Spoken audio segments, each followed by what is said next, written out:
महाकपि का बलिदान की कहानी। हिमालय के जंगल में ऐसे कई पेड़ पौधे हैं जो अपने आप में अनोखे हैं। ऐसे पेड़ पौधे और कहीं नहीं पाए जाते। इन पर लगने वाले फल और फूल सबसे अलग होते हैं।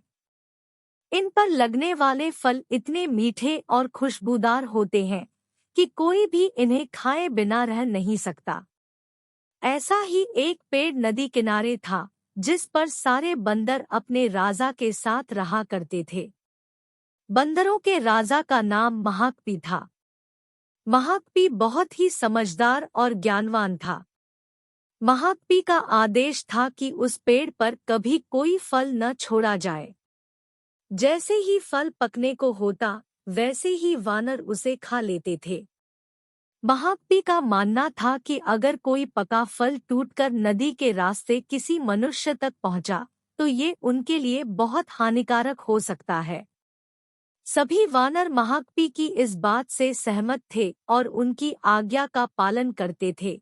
लेकिन एक दिन एक पका फल नदी में जा गिरा जो पत्तियों के बीच छुपा हुआ था। वह फल नदी में बहकर एक जगह पहुंच गया जहां एक राजा अपनी रानियों के साथ घूम रहा था।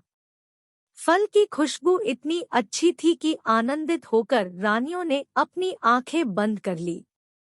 राजा भी इस खुशबू पर मोहित हो गया। राजा ने अपने आसपास निहारा तो उसे नदी में बहता हुआ फल दिखाई दिया। राजा ने उसे उठाकर अपने सिपाहियों को दिया और कहा कि कोई इसे खाकर देखे कि यह फल कैसा है।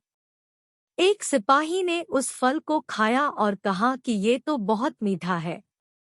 इसके बाद राजा ने भी उस फल को खाया और आनंदित हो उठा।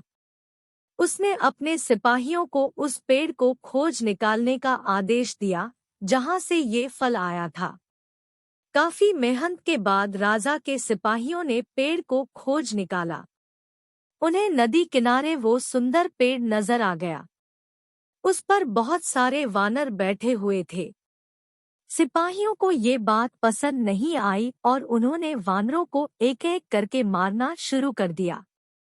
वानरों को घायल देखकर महाकपि ने समझदारी से काम लिया। उसने एक बांस का डंडा पेड़ और पहाड़ी के बीच पुल की तरह लगा दिया। महाकपि ने सभी वानरों को उस पेड़ को छोड़कर पहाड़ी की दूसरी तरफ जाने का आदेश दिया। वानरों ने महाकपि की आज्ञा का पालन किया और वो सभी बांस के सहारे पहाड़ी के दूसरी ओर पहुंच गए। लेकिन इस दौरान डरे समय बंदरों ने महाकपि को बुरी तरह से कुचल दिया। सिपाहियों ने तुरंत राजा के पास जाकर सारी बात बताई। राजा महाकपि की वीरता से बहुत प्रसन्न हुए और सिपाहियों को आदेश दिया कि महाकपि को तुरंत महल लेकर आएं और उसका इलाज करवाएं। सिपाहियों ने ऐसा ही किया, लेकिन जब महाकपि को महल लाया गया तब तक वह मर चुका था। कहानी से सीख।